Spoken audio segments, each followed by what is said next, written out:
This is Naked Mormonism. I pledge my life, all that I may have. I will strive to the utmost of my ability to be what you would want me to be. It's time to find the truth. And having set our hand to the plow, we will never look back until this work is finished. And where is the church heading? I have faith that the Constitution will be saved as prophesied by Joseph Smith. But it will not be saved in Washington. It will be saved by enlightened members of this church. The explicit tag is there for a reason, so if you get offended at what's said, it's not for you.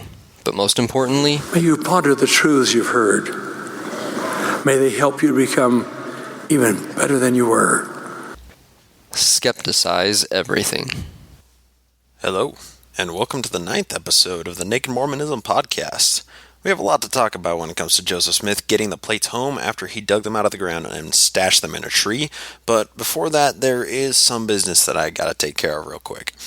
Since episode 8, I've received a substantial handful of new patrons to the show. I didn't think the sales pitch would work as well as it did, but some of you must like what I'm producing enough to secure its perpetuation, and I sincerely thank you for it. There weren't any new NAMO juvenile delinquents, but the Adolescent Rebelhood, which is the second level, saw a bit of a jump in membership. Hal, John P., Marie, and Charlton Simmons. Thank you guys very much for what you're doing to further the show. It means a lot when somebody is willing to give some of their hard-earned money to the show, which isn't a task for the faint of heart, so I really appreciate what you guys are doing.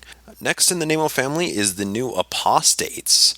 George G., Doug H., Jim G., and James B.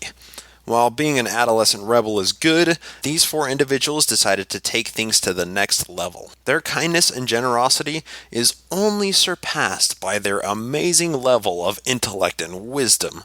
These 4 gentlemen hold a very special place in the heart of the podcast and help to ensure its continuation with every donation, and I could not be more grateful for that, so thank you guys very much for that. This is all good and well, but all listeners must beware. NAMO Outer Darkness has been opened with the first new NAMO demon, Julie Thomas. Julie has always been a very nice and attractive woman, and while walking down the street, she frequently had to deal with construction workers' shallow whistles or catcalls of approval. There was a construction site 1 block from Julie's job that she had to walk past every single day during her lunch hour.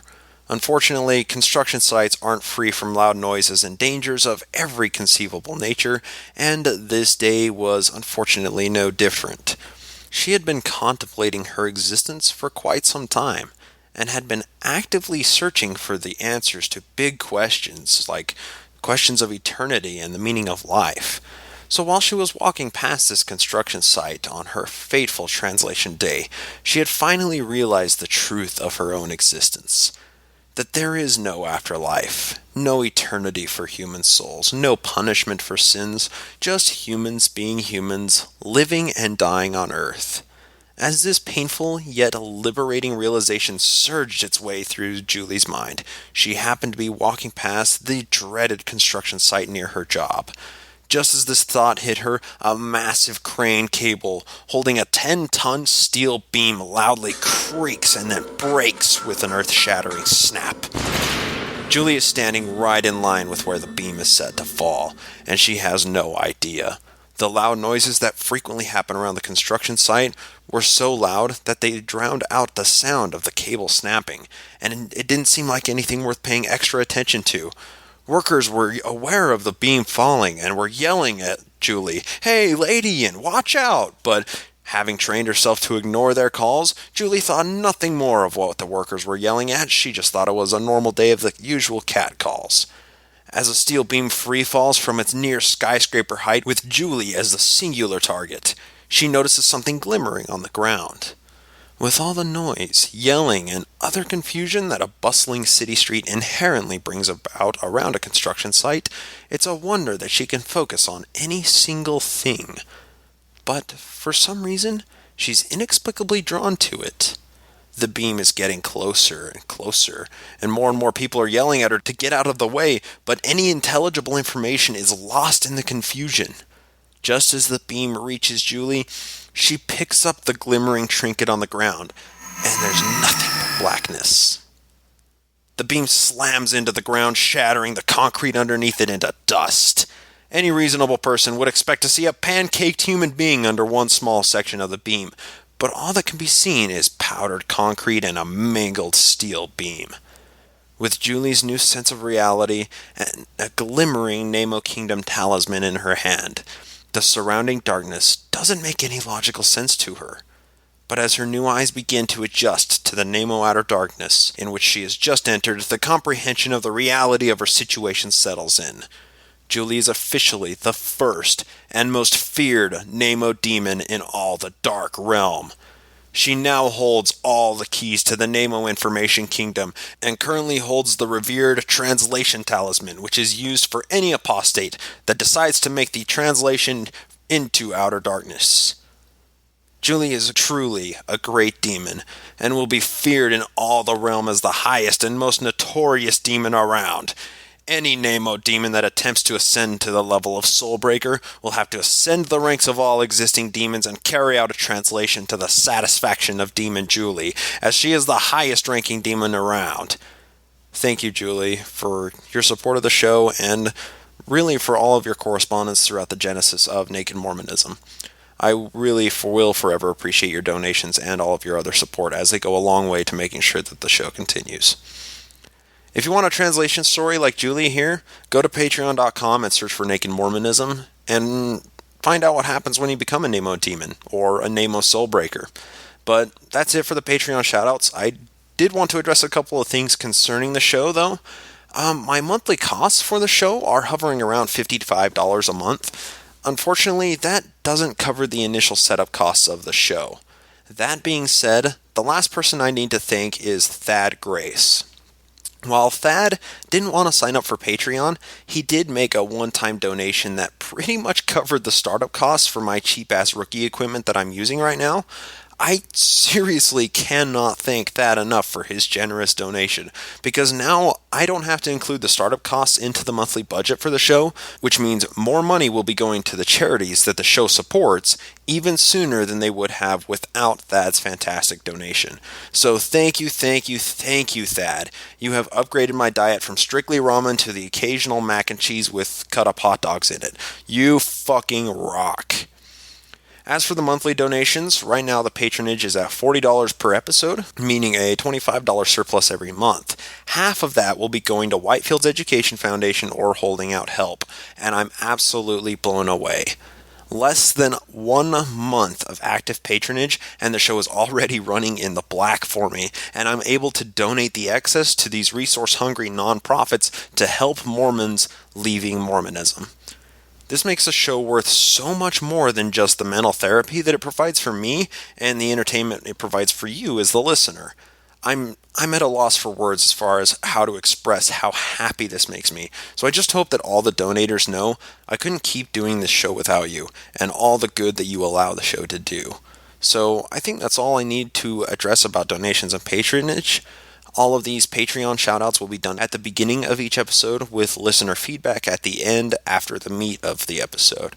So let's jump into the history of the church, which is why everybody's listening to this in the first place. The focus of this episode will be Joe getting the plates home.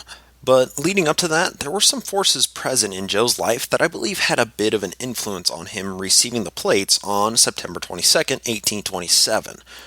Let's just think about the predicament that Joe had dug himself into leading up to the translation of the Book of Mormon. For a few years now, he had been telling his money-digging friends that he would be digging the plates made from gold out of the Hill Cumorah, a little ways from his house. These guys had been running with Joe and Big Daddy Cheese, who was Joseph Smith Sr., for a long time and had come up dry with every dig they ever performed.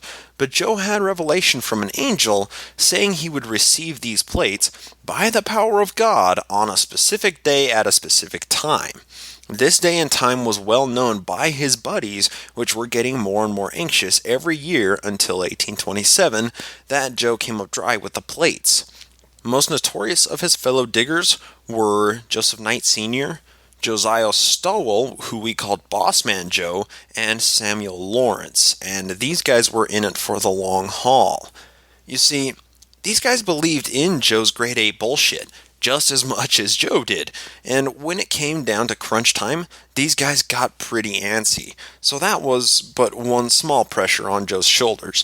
He was also a newlywed with a father-in-law that hated him, that's Isaac Hale, of course, and Joe had made the adult decision to get married by eloping with Emma without any sort of means to support the responsibilities that come along with marriage.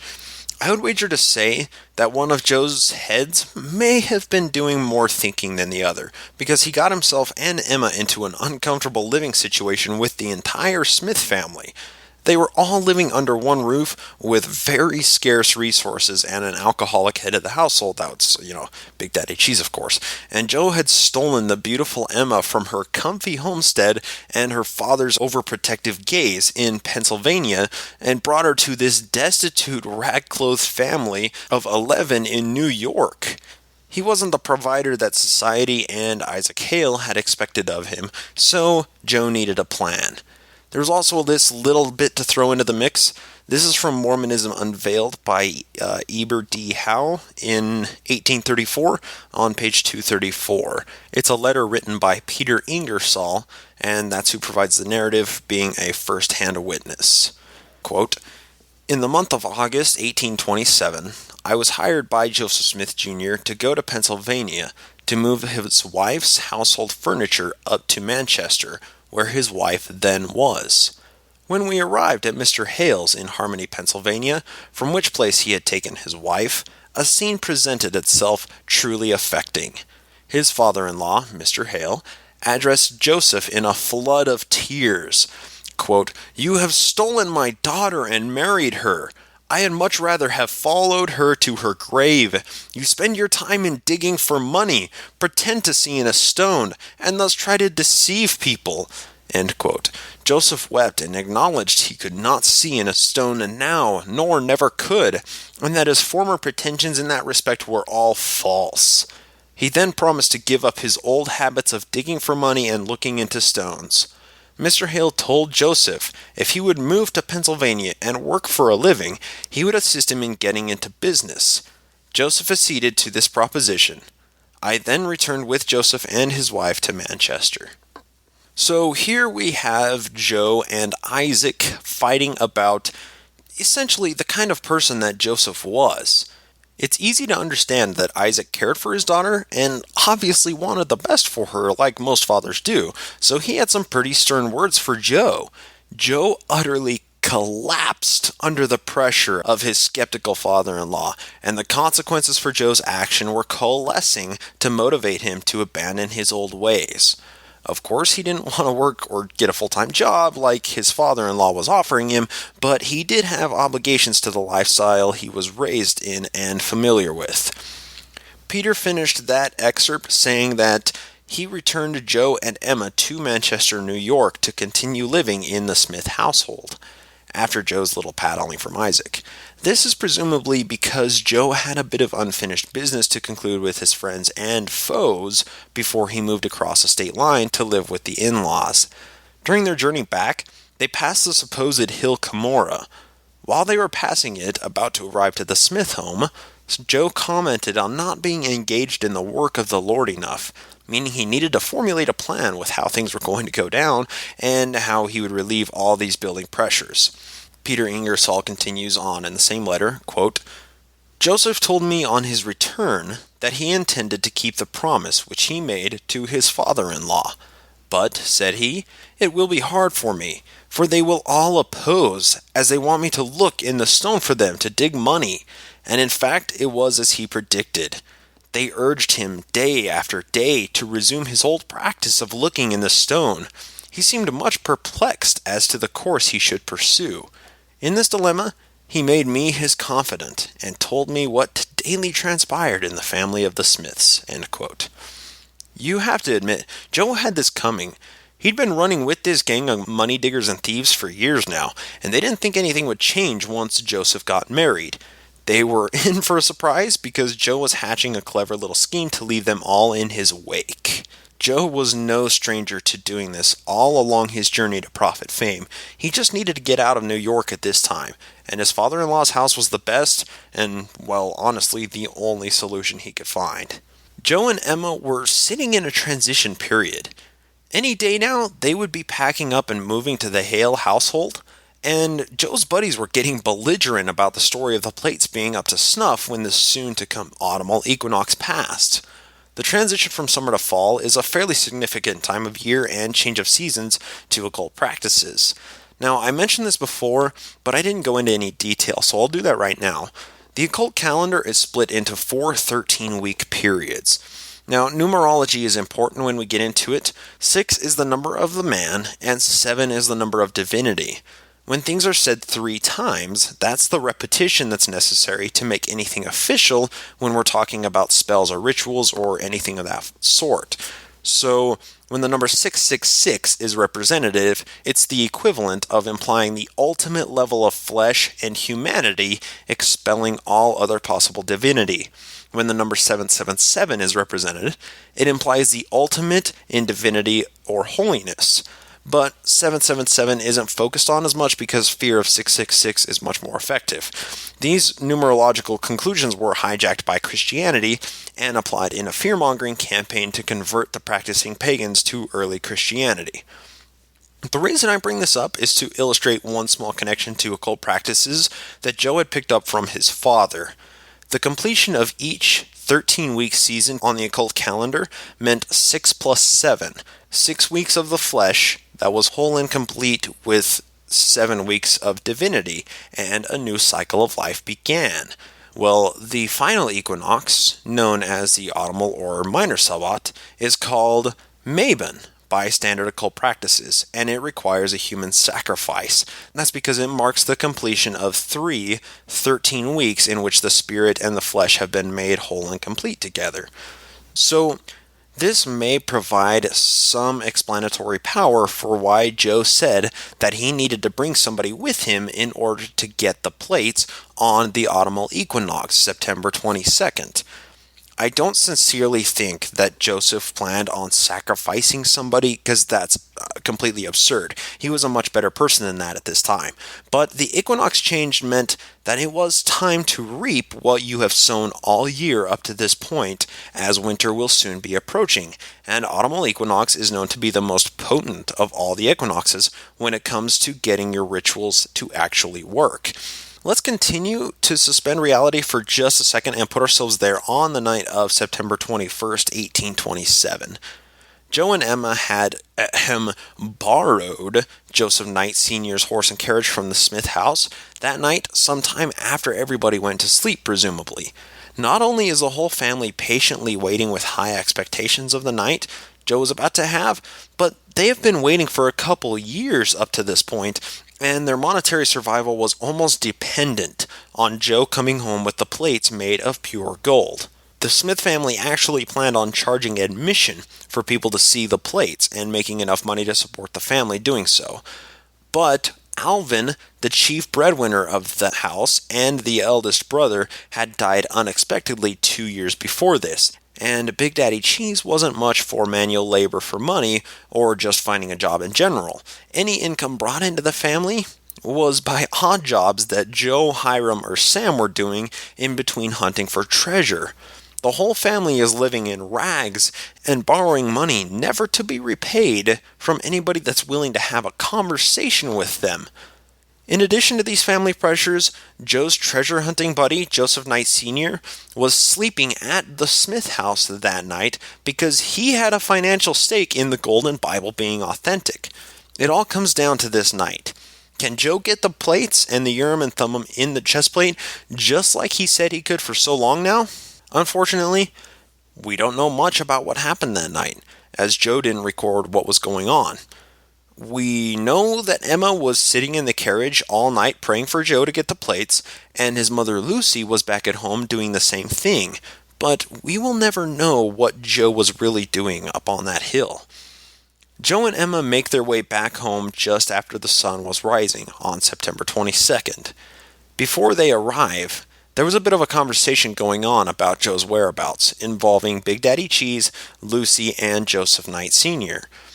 that we actually have record of. This is taken from multiple sources and synthesized into one interaction the way it most makes sense as taking place.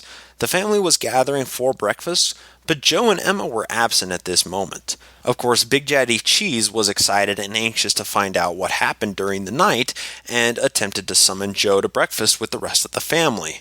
Lucy covered for Joe because she knew he wasn't back yet, but didn't want to divulge her doubts about Joe's success and thus the outcome of the night to the rest of the family. She quickly told Big Daddy Cheese that she would prefer that Joe take breakfast with his wife. Big Daddy Cheese replied, quote, No, I must have him come down here and eat with me, end quote, in an insistent manner. Lucy replied, quote, Well, now, Mr. Smith, do let him eat with his wife this morning. He almost always takes breakfast with you, unquote. At this point, Big Daddy Cheese consented to his wife's request and began eating breakfast with the rest of the family absent the newlyweds. Joseph Knight Sr. had decided by this point that he wanted to go home. He presumably considered the night a failure and a waste of time by that point. He goes to look for his horse and can't find it. There are other horses around the pasture, but his is nowhere to be found. He was still unaware of Joe and Emma having temporarily borrowed it without his permission. He comes bursting back into the house and says with a disgruntled look on his face, quote, Why, Mr. Smith, my horse is gone, and I can't find him on the premises, and I wish to start for home in half an hour, end quote. At this point, Lucy interjected, quote, Never mind the horse. Mr. Knight does not know all the nooks and corners of the pasture. I will call William, who was Joe's little brother, and he will bring the horse immediately, unquote. Totally covering because she knew the trouble that was brewing. If Joel stole his money digger buddy's horse and carriage to go get the highly anticipated golden plates and returned empty-handed again this year, Joseph Knight Sr. might do something that expresses just how disappointed in Joe's actions he really was, because Joe was set to move away and Joseph Knight Sr. knew that was going to happen. Joseph Knight Sr. went outside to see if he could find the carriage anywhere, but it was missing as well. He came back inside and announced that it was missing just like his horse was, and drew the accurate conclusion that both it and the horse had been stolen by somebody. I'm willing to bet that he had an idea who stole it, but we'll get to that. Lucy assured him that he had no reason to assume that anybody took his horse and carriage, and that William would be arriving soon with both of them. She recommended that him and Big Daddy Cheese go outside to wait for William to arrive. Both men go outside and talk for a little while, when lo and behold, Joe and Emma come rolling up in the missing property that Joseph Knight Sr. was so concerned about, thus confirming his suspicions of somebody stealing them, even if it was only temporarily. Joseph Knight Sr. and Big Daddy Cheese were understandably amazed to see this occurrence, especially because Joe wasn't carrying golden plates with him, like everybody knew he would be. Joe unhitched the carriage and turned the horse out to graze.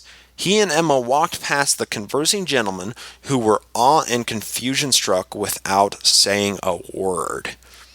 The most interesting thing here is Joe wasn't empty-handed.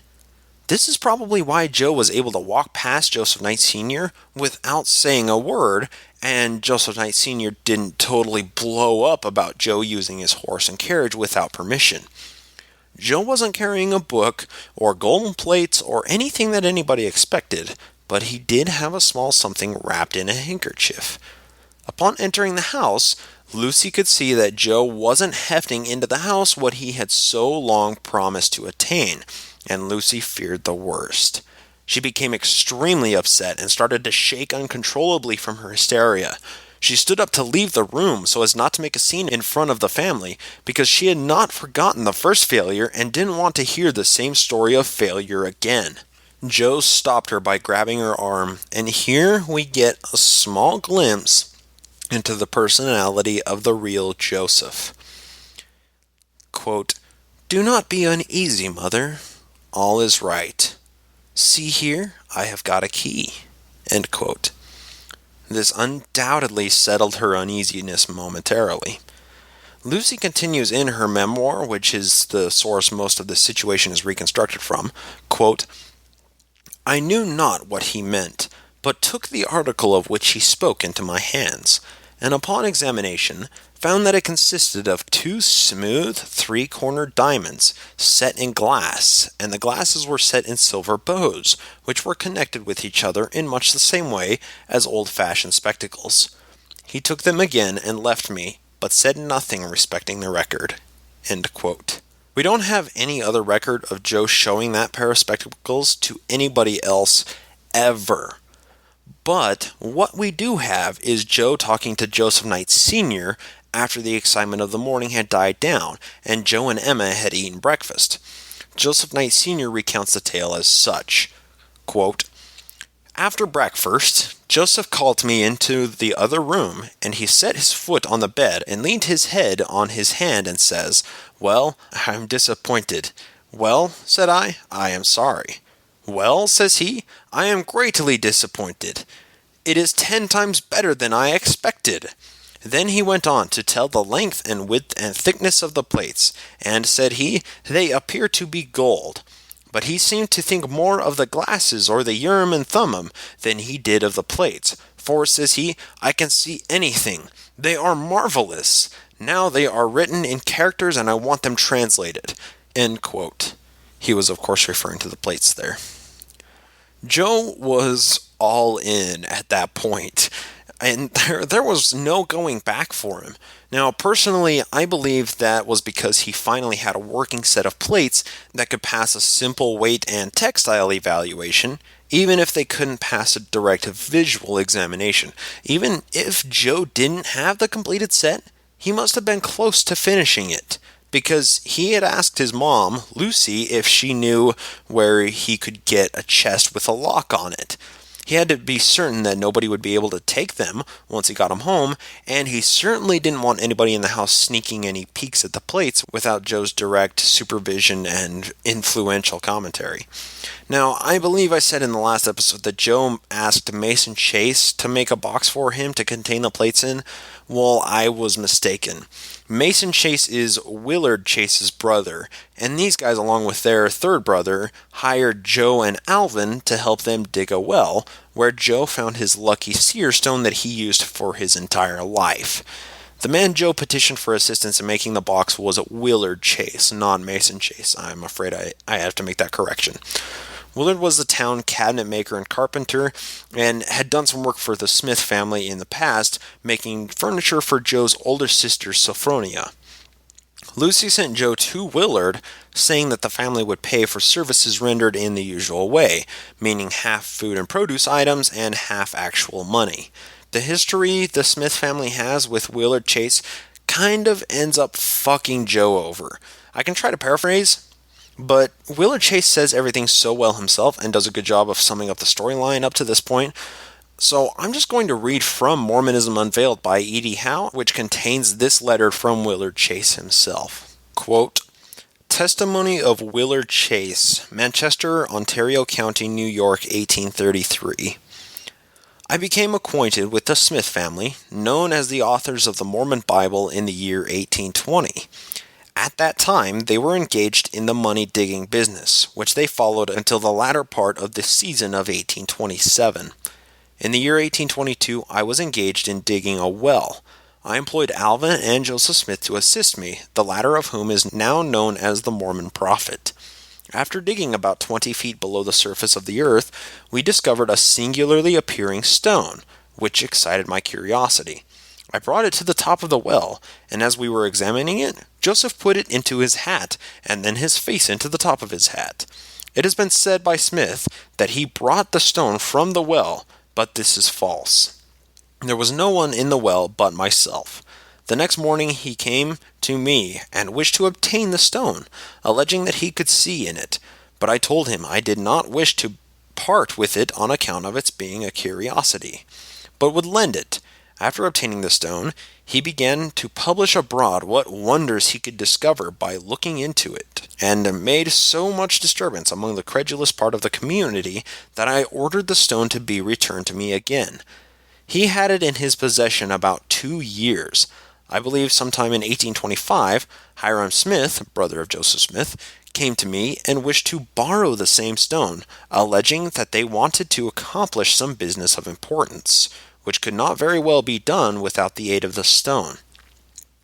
I told him it was of no particular worth to me, but merely wished to keep it as a curiosity, and if he would pledge me his word and honor that I should have it when called for, he might take it, which he did and took the stone.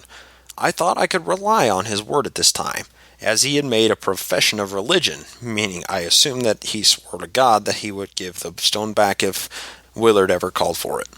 But in this I was disappointed, for he disregarded both his word and honor. In the fall of 1826, a friend called upon me and wished to see that stone, about which so much had been said. I told him if he would go with me to the Smiths, a distance of about half a mile, he might see it. But to my surprise, on going to Smith's and asking him for the stone, he said, "You cannot have it." I told him it belonged to me, repeated to him the promise he made me at the time of obtaining the stone, upon which he faced me with a malignant look and said, "I don't care who in the devil it belongs to, you shall not have it." In the month of June 1827, Joseph Smith Sr. related to me the following story, that some years ago a spirit had appeared to Joseph his son in a vision, and informed him that in a certain place there was a record on plates of gold, and that he was the person that must obtain them, and this he must do in the following manner. On the 22nd of September, he must repair to the place where was deposited this manuscript, dressed in black clothes, and riding a black horse, with a switch tail, and demand the book in a certain name, and after obtaining it, he must go directly away, and neither lay it down nor look behind him. They accordingly fitted out Joseph with a suit of black clothes, and borrowed a black horse. He repaired to the place of deposit, and demanded the book, which was in a stone box, unsealed, and so near the top of the ground that he could see one end of it, and raising it up, took out the book of gold. But fearing someone might discover where he got it, he laid it down to place back the top stone, as he found it, and turning round, to his surprise, there was no book in sight. He again opened the box, and in it saw the book, and attempted to take it out, but was hindered. He saw in the box something like a toad, which soon assumed the appearance of a man and struck him on the side of the head. Not being discouraged at trifles, he again stooped down and strove to take the book, when the spirit struck him again and knocked him 3 or 4 rods, and hurt him prodigiously. After recovering from his fright, he inquired why he could not obtain the plates, to which the spirit made reply, "Because you have not obeyed your orders." He then inquired when he could have them, and was answered thus, "Come 1 year from this day, and bring with you your oldest brother, and you shall have them." The spirit, he said, was the spirit of the prophet who wrote this book, and who was sent to Joseph Smith to make known these things unto him. Oh dear. I'm going to get to the credibility of this letter very soon, but the toad that he talks about there is not just recounted by Willard Chase. There's a few other places that it's recounted, and then the salamander letter that I talked about in, I believe it was the first episode, that was all constructed based off of these references to this toad that transfigured into the appearance of a man and hit Joseph when he tried to take the book. And then he says that the spirit that was a toad that turned into the human being was a spirit who wrote the plates and who appeared to Joseph in 1823. I guess was probably Moroni at the time, but it was earlier recounted that it was Nephi. But we'll get into that too. I'm going to continue on here, quote, "Before the expiration of the year, his older brother died, which the old man said was an accidental providence," with exclamation point. I guess people in that day were pretty surprised at Alvin's death. I wonder what is behind that. I wonder if we can find anything about that. Quote, "Joseph went 1 year from that day to demand the book, and the spirit inquired for his brother, and he said that he was dead. The spirit then commanded him to come again in just 1 year and bring a man with him. On asking who might be the man, he was answered that he would know him when he saw him.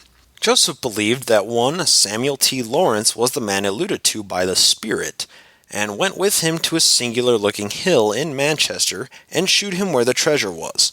Lawrence asked him if he had ever discovered anything with the plates of gold. He said no. He then asked him to look in his stone to see if there was anything with them. He looked, and said there was nothing, but told him to look again, and see if there was not a large pair of specs with the plates. He looked and soon saw a pair of spectacles, the same with which Joseph says he translated the Book of Mormon. Lawrence told him it would not be prudent to let these plates be seen for about 2 years, as it would make a great disturbance in the neighborhood. Not long after this, Joseph altered his mind and said Lawrence was not the right man, nor had he told him the right place. About this time, he went to Harmony in Pennsylvania and formed an acquaintance with a young lady by the name of Emma Hale, whom he wished to marry in the fall of 1826. He wanted to go to Pennsylvania to be married, but being destitute of means, he now set his wits to work. How he should raise money and get recommendations to procure the fair one of his choice. He went to Lawrence with the following story, as related to me by Lawrence himself.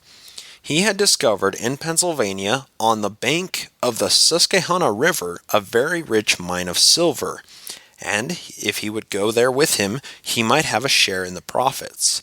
That it was near high water mark, and that they could load it into boats and take it down the river to Philadelphia to market. Lawrence then asked Joseph if he was not deceiving him. "No," said he, "for I have been there and seen it with mine own eyes. And if you do not find it so, when we get there, I will bind myself to be your servant for 3 years." By these grave and fair promises, Lawrence was induced to believe something in it and agreed to go with him. Lawrence soon found that Joseph was out of money and had to bear his expenses on the way. When they got to Pennsylvania, Joseph wanted Lawrence to recommend him to Miss Hale, which he did, although he was asked to do it, but could not well get rid of it as he was in his company. Lawrence then wished to see the silver mine, and he and Joseph went to the river and made search, but found nothing. Thus Lawrence had his trouble for his pains, and returned home lighter than he went, while Joseph had got his expenses borne and a recommendation to his girl. Isn't Joe just a fucking genius? It's amazing. Joseph's next move was to get married. The girl's parents being opposed to the match, as they happened to be from home, he took advantage of the opportunity and went off with her and was married. Now, being still destitute of money, he set his wits to work again. How he should get back to Manchester, his place of residence. He hit upon the following plan, which succeeded very well. He went to an honest old Dutchman by the name of Stowell, and told him that he had discovered on the bank of the Black River, in the village of Watertown, Jefferson County, New York, a cave in which he had found a bar of gold as big as his leg, about 3 or 4 feet long, that he could not get it out alone on account of its being fast at one end. And if he would move him to Manchester, New York, they would go together and take a chisel and mallet and get it, and Stowell could share the prize with him. Stowell moved him. A short time after their arrival at Manchester, Stowell reminded Joseph of his promise, but he calmly replied that he would not go, because his wife was now among strangers, and would be very lonesome if he went away. Mr. Stowell was then obliged to return without any gold and with less money than he came. God, he just fucking used... he's amazing. Joseph is so amazing. He used Samuel Lawrence to get to Pennsylvania to court Emma and get a recommendation from a guy to Emma that she should marry him. And after that, he had to get home after marrying her to Manchester, and he swindled a guy by saying that he found a golden bar in a cave that was bigger than his leg. Gold doesn't work that way. Gold ore doesn't work in big bars like that. That's not how you pan or dig or mine gold. That's just not it. But these people just believed him and went with it, and he just took advantage of them. It's so genius. It's brilliant. I'm amazed. So, we read all of that just to get to this part here. Well, it was kind of nice to read the history leading up to it from a different person's perspective, but this is the part that was most important to advance the storyline. Quote, in the forepart of September, I believe, 1827, the prophet requested me to make him a chest, informing me that he designed to move back to Pennsylvania, and expecting soon to get his gold book, he wanted a chest to lock it up, giving me to understand at the same time that if I would make the chest, he would give me a share in the book. I told him my business was such that I could not make it, but if he would bring the book to me, I would lock it up for him. He said that would not do, as he was commanded to keep it 2 years without letting it come to the eye of anyone but himself. This commandment, however, he did not keep, for in less than 2 years 12 men said they had seen it. I told him to get it and convince me of its existence, and I would make him a chest. But he said that would not do, as he must have a chest to lock the book in as soon as he took it out of the ground. I saw him a few days after, when he told me that I must make the chest. I told him plainly that I could not, upon which he told me that I could have no share in the book. We were only really concerned with the last 2 paragraphs of that letter, but I did include the beginning of it just because it really ties everything in together and provides a secondary account for lots of things we've talked about in lots of episodes so far. And it's being read from a book published in 1834, quoting a handwritten letter by Willard Chase, who had a first or second-hand account of everything he talked about, and the letter was notarized by Fred K. Smith, Justice of the Peace, Wayne County, New York, on December 11th, 1833. Have I mentioned that I love how accessible and abundant the history of the LDS Church is lately? We can virtually travel through time and see Joseph Smith through the eyes of the people that were there.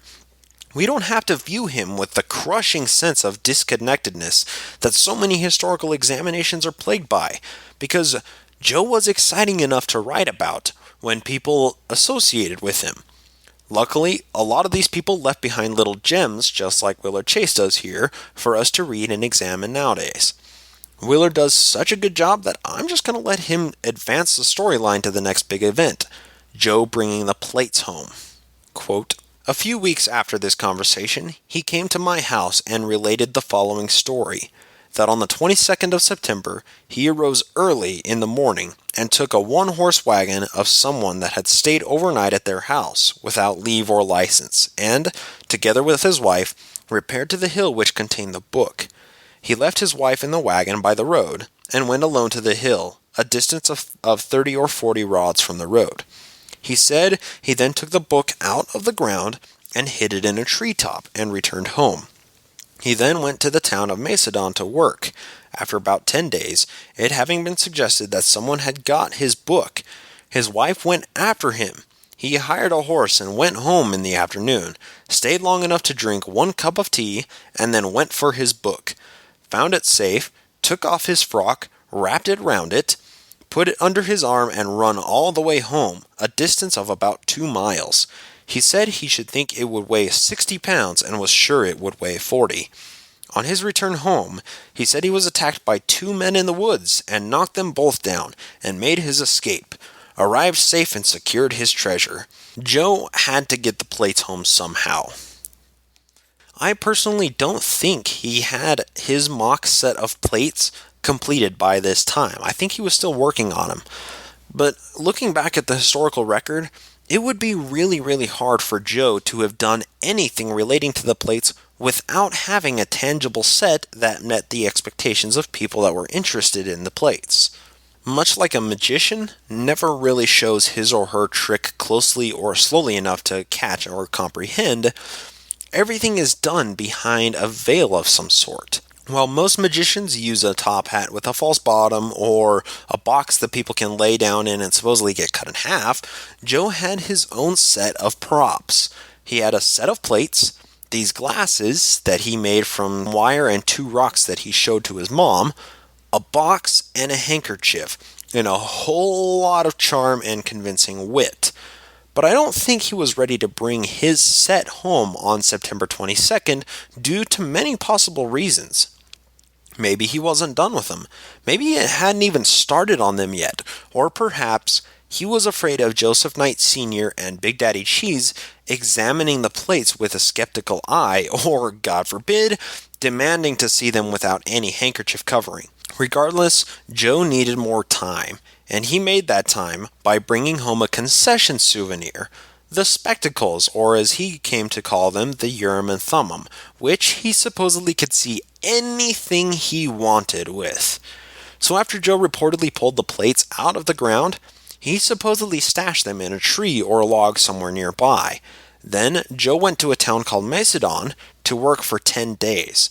Word traveled around that somebody, probably his fellow money diggers, had found and taken possession of Joe's plates that were securely hidden in the woods. As soon as this word spread, Emma told Joe about this, and he hauled ass home, drank a cup of tea, and walked a couple of miles to get the plates from the log to make sure nobody stole them. He grabbed the plates and wrapped them up in his jacket and threw them under his arm and starts walking. So let me take a moment to try and analyze this before we get into the actual account. Let's hear how Joe described the plates and see if we can draw some sort of conclusion here.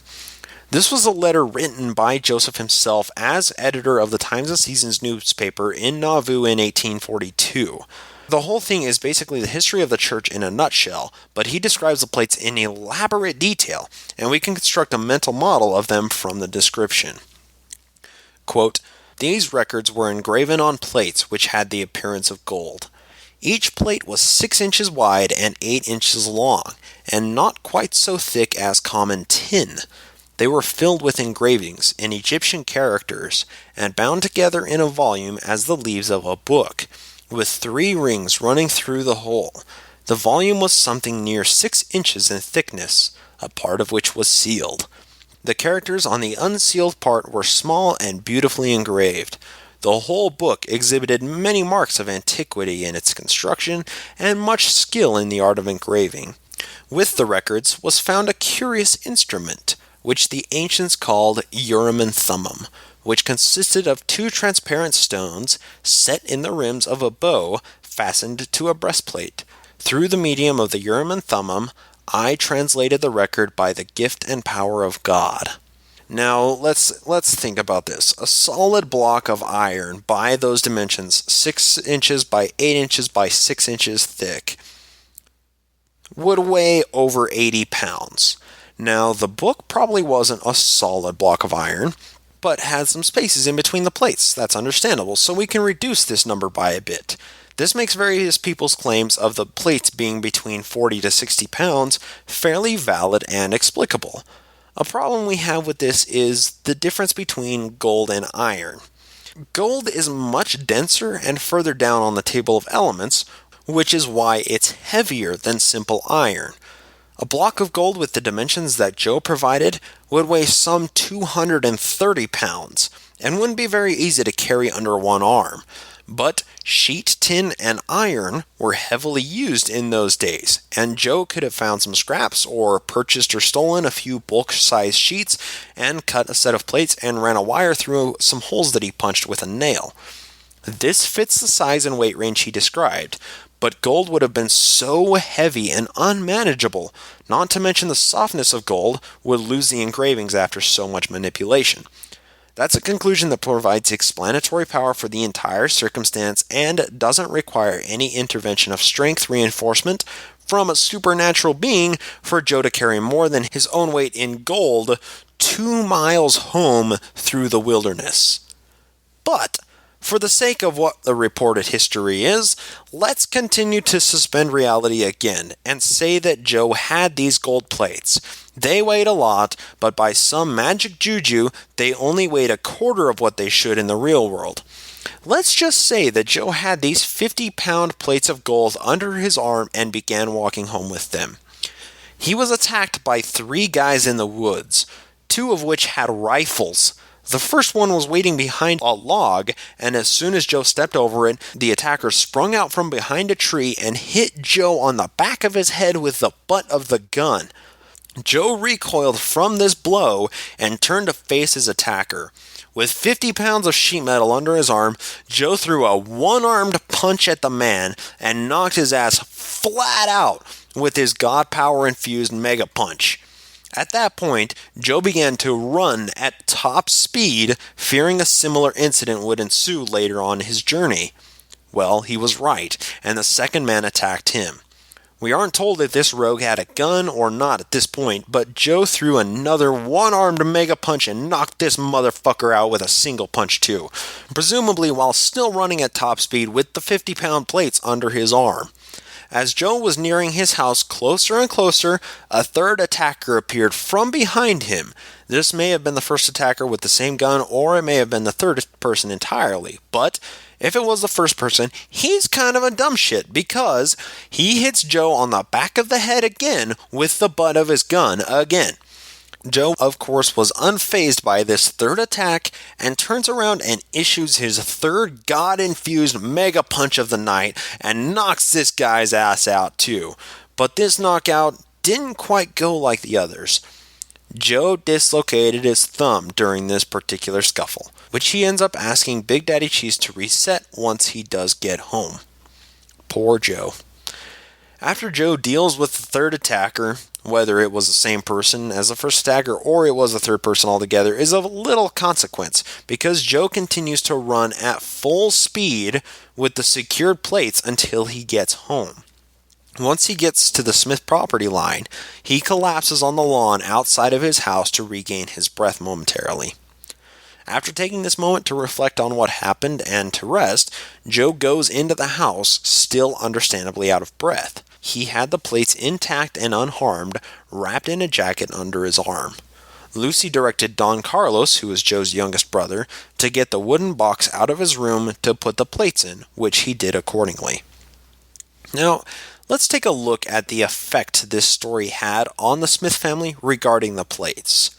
Joe had told everybody in the family that there would be people with evil designs to obtain the plates, which was a self-fulfilling prophecy made after he was already persecuted for his actions concerning the plates. Unfortunately, his money-digger friends wanted a piece of the plates as they considered themselves having share in the profit of the plates, because Joe had been telling them that all along.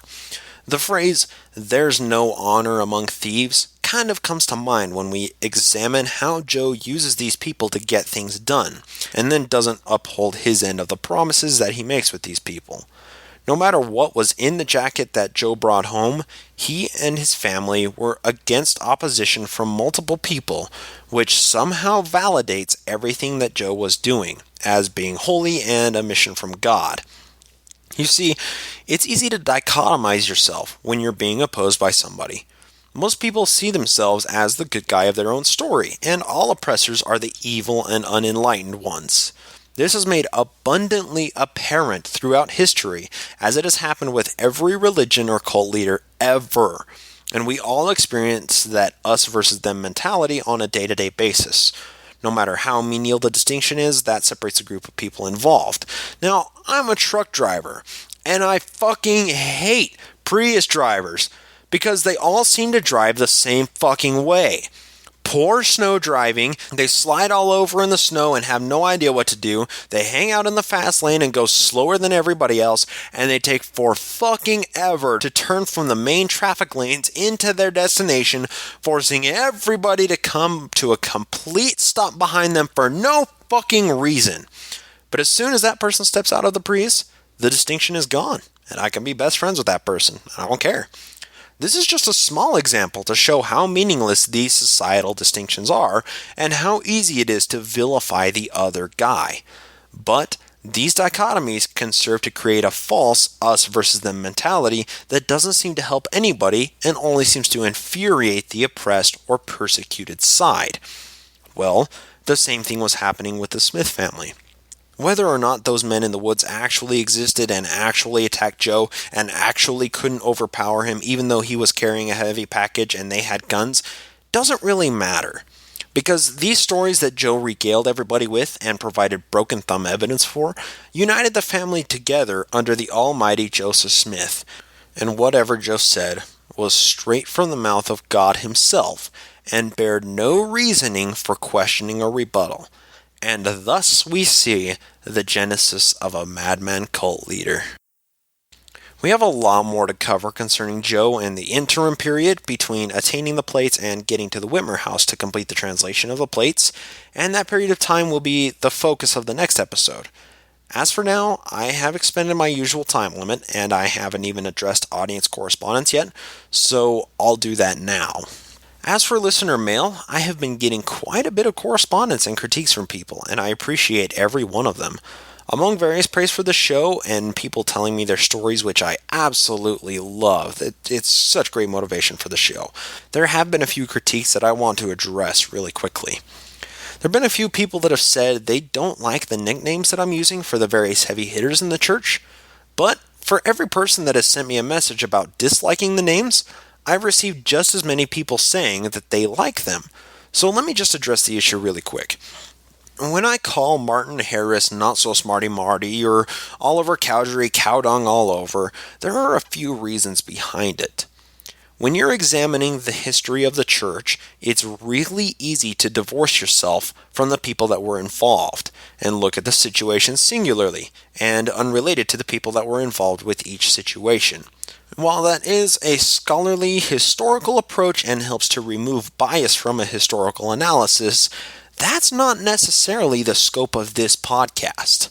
One thing I've mentioned a few times in the show is how abundant and available the information about the history of the church is. Many people have done a very historically responsible analysis of the church, but what we get to do on this show is stand in the shoes of the people that were there.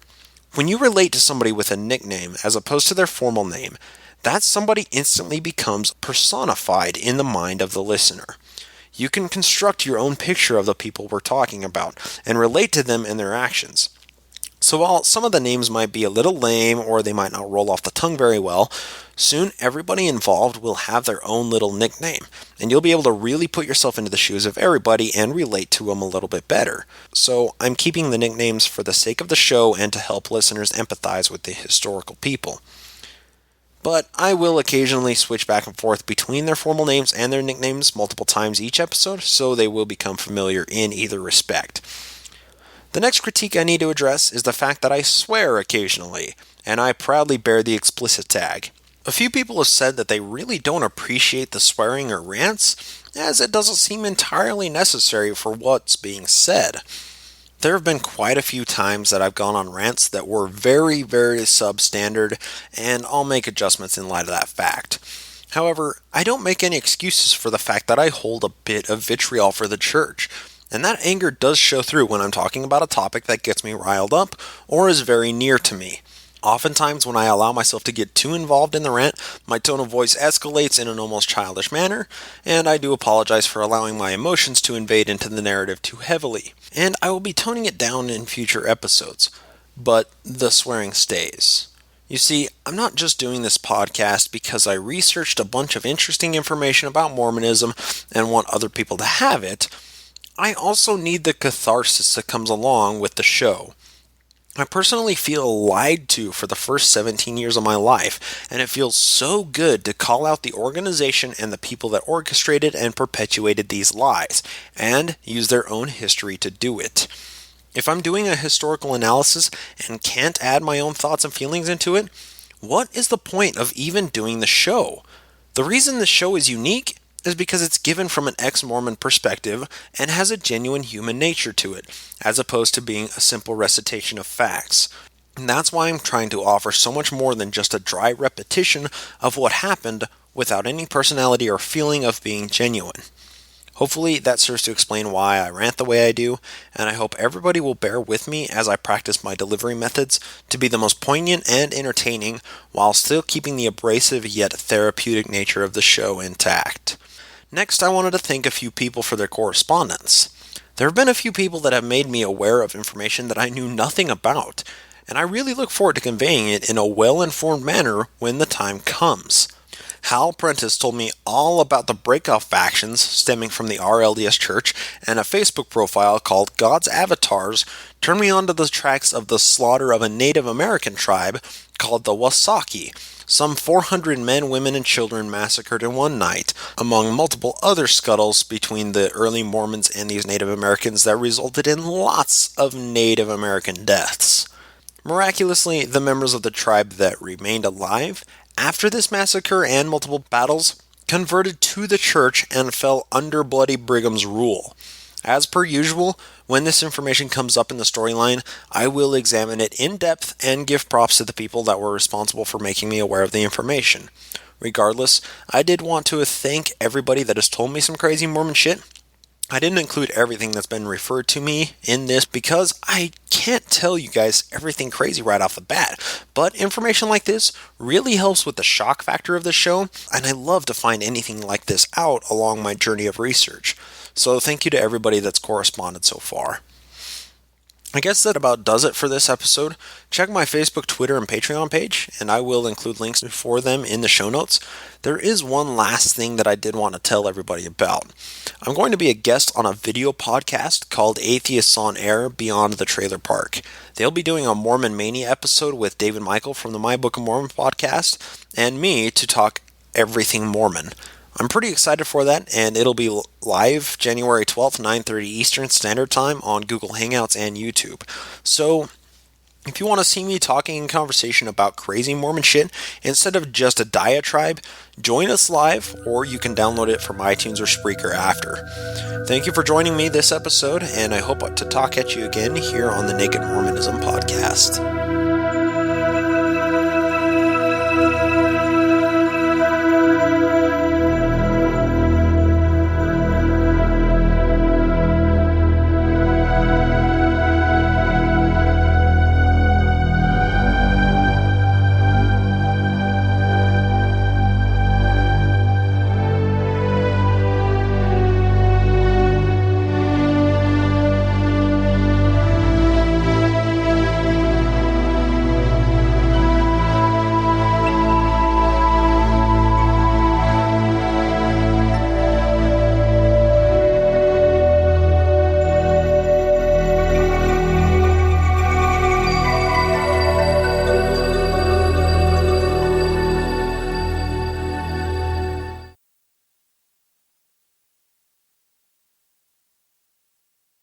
A little bonus content this episode. Thanks for sticking around. It's been a while since I've included a bonus at the end, so I figured I'd share a little more of what Peter Ingersoll said later in this letter that I quoted earlier in the episode.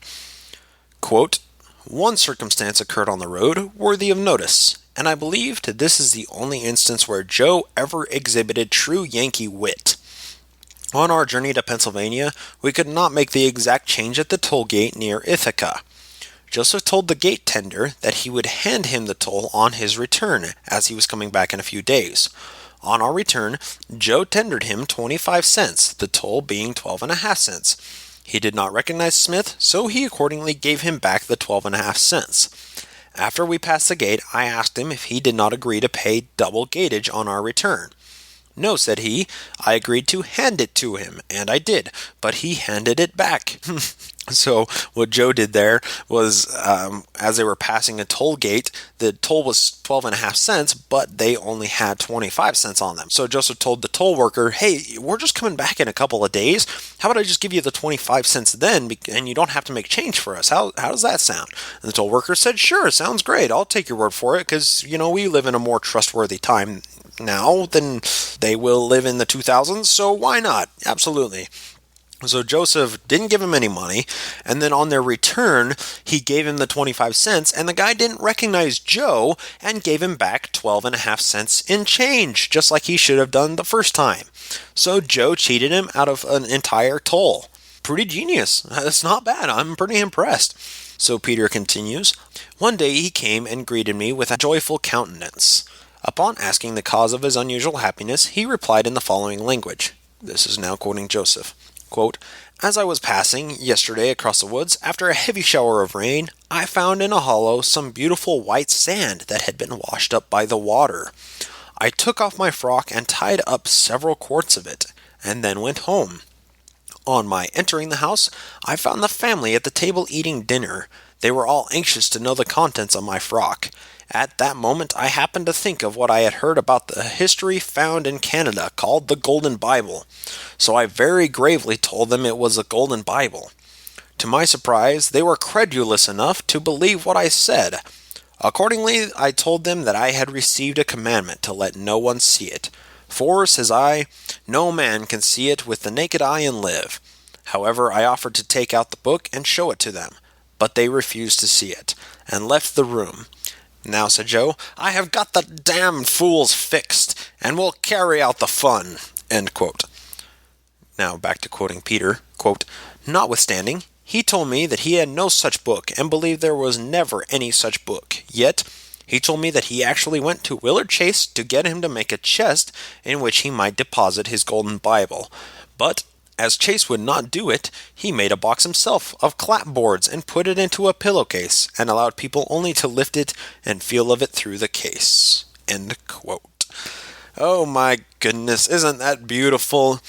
That was from Peter Ingersoll, who lived half a block away from the Smith family and was helping Joe move around and was a good family friend, and just told us that the whole thing was a big crock of bullshit and that Joe was lying to everybody about it. It's just amazing. It's all amazing. It's all right here. We can read it. We can look at it. We can see it. I love it. All right. Yeah, thanks for joining me for the little bonus content. See ya.